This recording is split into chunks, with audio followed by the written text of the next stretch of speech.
Hello दोस्तों, स्वागत है आप सभी का आज की इस वीडियो में। आज की इस वीडियो में आपको बताने वाली हूँ आप खुद का अपना एक कलर प्रिडिक्शन वेबसाइट कैसे बना सकते हैं। आपको सिंपली स्टेप बाय स्टेप इस वीडियो को फॉलो करना है और आप एक अपना खुद का कलर प्रिडिक्शन वेबसाइट बना सकते हैं। आइए सबसे पहले मैं दिखाती हूँ आपको जो वेबसाइट हम बनाने वाले हैं वो दिखती कैसी है। इस वेबसाइट को ब्लर करने का रीजन ये है कि यूट्यूब हमें किसी भी तरह की कलर प्रिडिक्शन वेबसाइट को दिखाना या प्रमोट करना अलाउ नहीं करता है। अगर आपको इस वेबसाइट का डेमो चाहिए तो आप हमारे डिस्क्रिप्शन में दिए गए नंबर पे हमें डेमो मैसेज कर सकते हैं या कॉन्टेक्ट कर सकते हैं, आपको इसका डेमो मिल जाएगा। तो गाइस, जैसे कि हमें पता है किसी भी वेबसाइट को बनाने के लिए हमें 3 चीजों की नीड होती है, डोमेन, होस्टिंग और सोर्स कोड। आप देख सकते हो डोमेन और होस्टिंग मैंने ऑलरेडी कनेक्ट कर रखी है और सोर्स कोड मेरे पास है। तो हम सबसे पहले क्या करेंगे, जो हमारी वेबसाइट है उसे कंप्लीटली डिलीट करेंगे और फिर हम दोबारा बनाएंगे। तो सबसे पहले हमें सिंपली क्या करना है, फाइल मैनेजर में जाना है। फाइल मैनेजर में जाके मेरे पास पब्लिक HTML में जाना है मुझे। यहाँ पे फिर मुझे सिंपली Ctrl+A करना है और इसको डिलीट कर देना है। यहाँ पे मैंने एक कोड डिलीट कर दिया है। अब मुझे डेटाबेस डिलीट करना है। मुझे सिंपली यहाँ पे डेटाबेस में जाना है। यहाँ पे मैं यहाँ पे टैप करूंगी डिलीट। ये मेरा डेटाबेस भी डिलीट हो गया। अब हम चेक करते हैं जो हमारी वेबसाइट है वो कंप्लीटली डिलीट हुई है कि नहीं हुई है। मैंने इसको रिफ्रेश किया। देखिए दोस्तों, आप देख सकते हो मेरी वेबसाइट कंप्लीटली डिलीट हो चुकी है। अब हम वेबसाइट स्टार्टिंग से बनाएंगे। सिंपली हम सबसे पहले कोड अपलोड करेंगे। तो मेरे को फिर से फाइल मैनेजर में जाना है। फाइल मैनेजर के अंदर मैं पब्लिक HTML में जाऊंगी। यहाँ पे जो मेरे पास कोड है मैं इसको सिंपली यहाँ से ड्रैग एंड ड्रॉप कर दूंगी। ये मेरी फाइल अब अपलोड हो रही है। गाइज, मेरी फाइल यहाँ पे अपलोड हो गई है। अब मैं इसको एक्सट्रैक्ट कर लेती हूँ यहाँ से। ये मेरी सारी फाइल्स आ गई हैं। अब मुझे जो जिप फाइल है उसे डिलीट कर देते हैं। ये मेरी जिप फाइल है, इसको मैं डिलीट कर देती हूँ। हमारा कोड अपलोड हो गया है। अब हमें डेटाबेस अपलोड करना है। तो मैं फिर से जाऊंगी यहाँ पे डेटाबेस में यहाँ पे मैं जो एक नया डेटाबेस क्रिएट करना है। तो सबसे पहले हम डेटाबेस का नेम रखेंगे।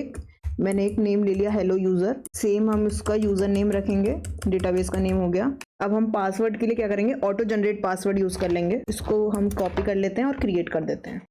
गाइज, आप देख सकते हैं ये मेरा डेटाबेस क्रिएट हो गया है। अब मुझे सिंपली क्या करना है, अपना कोड में जो डेटाबेस है उसे अपडेट करना है। यहाँ पे मैं इसका ये जो यूजर नेम है उसे और कॉपी कर लेती हूँ। पासवर्ड हमने ऑलरेडी कॉपी कर रखा है। अब यहाँ मुझे कोड में आना है। यहाँ पे फिर मुझे कंट्रोलर का फोल्डर ढूंढना है। कंट्रोलर के फोल्डर में जाऊंगी, एक्टिविटी की फाइल में जाऊंगी। सबसे पहले यहाँ पे मैं क्या करूंगी, डेटाबेस का नेम अपडेट करूंगी और उसका यूजर नेम, और यहाँ पे हम पासवर्ड अपडेट करेंगे उसका, डेटाबेस का। ये मैंने क्या किया, पासवर्ड अपडेट कर दिया और यहाँ पे यूजर नेम और अपडेट हो गया। इसे हम सेव कर देंगे। ये हमारा इतना ही था। इसके बाद हम DB एक्शन की फाइल में जाएंगे। यहाँ पे भी हमें सेम प्रोसेस फॉलो करना है। यहाँ पे भी हम यूजर नेम अपडेट करेंगे और पासवर्ड अपडेट करेंगे। ये भी फाइल मैंने सेव कर दी है। हमने यहाँ पे दोनों फाइल में कर दिया है। अब हमें क्या करना है, सिंपली एडमिन में जाना है। सेम प्रोसेस एडमिन में भी फॉलो करना है। कंट्रोलर की फाइल के अंदर आएंगे, इसमें भी एक्टिविटी की फाइल में जाएंगे। यहाँ पे भी हमें डेटाबेस अपडेट करना है। ये मैंने पासवर्ड अपडेट कर दिया। ये मैंने फाइल सेव कर दी है। इसके बाद मुझे DB एक्शन की फाइल में जाना है। यहाँ पे भी मुझे सेम प्रोसेस फॉलो करना है और ये मैं पासवर्ड अपडेट कर देती हूँ यहाँ पे भी। तो गाइज, यहाँ पे मेरा डेटाबेस का कनेक्शन कंप्लीट हो गया है। इतनी जगह मुझे कनेक्शन करना था। अब हम चेक करते हैं जो वेबसाइट हमने डिलीट की थी वो वापस से बनी है नहीं बनी है। देखो दोस्तों, ये वेबसाइट हमारी बनके तैयार हो गई है। यहाँ पर अब चलते हैं इसकी एडमिन की तरफ। यहाँ पर हमें सिंपली स्लैश करके एडमिन डालना है। मेरा लॉगिन पेज हो गया। इसके बाद हमें डेटाबेस में जाना है। यहाँ पे जाएंगे, इसके बाद डेटाबेस में जाएंगे। डेटाबेस में हमें यहाँ पे एक एडमिन कैलकुलेशन नाम की टेबल मिलेगी, इस पे टैप करना है। यहाँ से यूजर ID कॉपी करना है, पेस्ट करना है, पासवर्ड कॉपी करना है, इसको भी पेस्ट कर देंगे और लॉगिन कर लेंगे। गाइस, ये हमारा एडमिन पैनल लॉगिन हो गया है। सबसे पहले हमारे पास डैशबोर्ड का ऑप्शन आता है। डैशबोर्ड में मेरे पास साइट पे जितने मेंबर्स हैं उन सबका काउंट आएगा। आज कितने मेंबर ऐड हुए हैं वो काउंट आएगा। उसके अलावा मेरे कितना वॉलेट में अमाउंट है वो काउंट आएगा। उसके बाद जितने रिचार्ज हुआ है, मतलब कि डिपॉजिट कितना हुआ और विड्रॉ कितना हुआ, ये सब कुछ आएगा।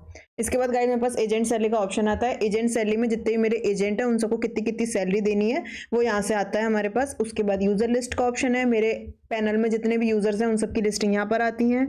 और यहाँ पे व्यू मोर का बटन है, इस पर टैप करके मेरे को बता सकते हो कि यूजर्स की और डिटेल देख सकते हैं और उन्हें अपडेट कर सकते हैं। इसके बाद गाइस, मेरे पास फंड ट्रांसफर का ऑप्शन है। फंड ट्रांसफर में मुझे सिंपली मोबाइल नंबर डाल के, अमाउंट डाल के मैं किसी भी यूजर को कुछ अमाउंट ट्रांसफर कर सकती हूँ यहाँ से। इसके बाद गाइस, मेरे पास ट्रांसफर हिस्ट्री का ऑप्शन है। ट्रांसफर हिस्ट्री में मेरे जो भी ट्रांजेक्शन हो रहे हैं या फिर डिपॉजिट विड्रॉ रहे हैं उन सबकी हिस्ट्री आती है। यहाँ पे जो बोनस वगैरह सबकी हिस्ट्री आती है। इसके बाद गाइस, मेरे पास विड्रॉ हिस्ट्री का ऑप्शन है। मेरे जितने भी विड्रॉ अप्लाई करते हैं यूजर उन सबका हिस्ट्री, सबका डेटा यहाँ पर आता है। इसके बाद गाइस, गाइस मेरे पास बैट हिस्ट्री का ऑप्शन है। बैट हिस्ट्री में मेरे पास जितनी भी बेट लगती हैं उन सबकी हिस्ट्री यहाँ पे शो होती है, उनके अमाउंट के साथ, उनके बेट अमाउंट के साथ, विन लॉस सब कुछ शो होता है यहाँ पे। इसके बाद गाइस मेरे पास ऑल रिक्वेस्ट का ऑप्शन आता है। ऑल रिक्वेस्ट में मेरे पास दो टाइप की रिक्वेस्ट होती है, विड्रॉ रिक्वेस्ट, डिपॉजिट रिक्वेस्ट।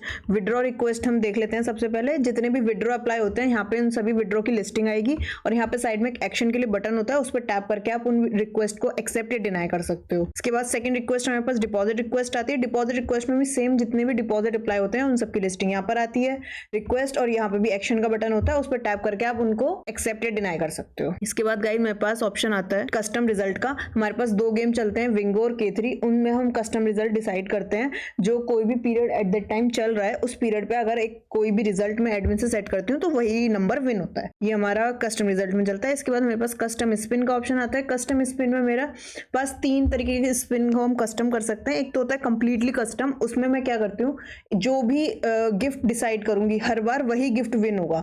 उसके बाद मेरे पास रैंडम का ऑप्शन आता है। रैंडम में मतलब कोई सा भी आ सकता है, ये कंप्लीटली रैंडम होता है। इसके बाद हमारे पास एक कस्टम रैंडम का और आता है कि जितने भी 3-4 नंबर्स को मैं सेलेक्ट करूंगी उनमें से ही कोई विन होगा। इसके बाद गाइस मेरे पास आता है सेटिंग का ऑप्शन। सेटिंग्स में सबसे पहले हमारे पास बैंक सेटिंग्स आती है हमारी, कि हमें जो भी बैंक की डिटेल्स वगैरह हैं, हमारा UPI हो गया, USDT एड्रेस वगैरह हो गया, इन सबको चेंज कर सकते हैं। उसके बाद मेरे पास मेरा सोशल मीडिया चेंज करने का ऑप्शन आता है, जैसे कि टेलीग्राम हो गया, व्हाट्सअप हो गया, इंस्टाग्राम हो गया, या कोई भी नोटिफिकेशन या नोट वगैरह प्रोवाइड करना है, वो सब कुछ चेंज का मेरे पास सेटिंग में ऑप्शन आता है। इसके बाद गाइस मेरे पास लेवल सेटिंग का ऑप्शन है। लेवल सेटिंग में मेरे पास जो हमारी दो चीज में मिलता है लेवल का बोनस, एक तो हमारा फर्स्ट रिचार्ज में मिलता है, एक बेट कमीशन में मिलता है। जो भी जैसे यूजर्स हैं हमारे लेवल पे, यहाँ पे मैं परसेंटेज डाल दूंगी, उन्हें उतना % मेरे रिचार्ज का अमाउंट मिल जाएगा। सेम चीज बेट कमीशन में है कि बेट का उतना % मिल जाएगा। इसके बाद गाइस मेरे पास इशू का ऑप्शन आता है। मेरे को हमारे वेबसाइट में ये होता है कि जितने भी यूजर्स हैं आपके, उनको कोई इशू है तो उनको एक इशू पेज होता है, उस पेज पे वो अपने इशू सबमिट कर सकते हैं। एडमिन को वो सारे इशू यहाँ पे शो हो जाते हैं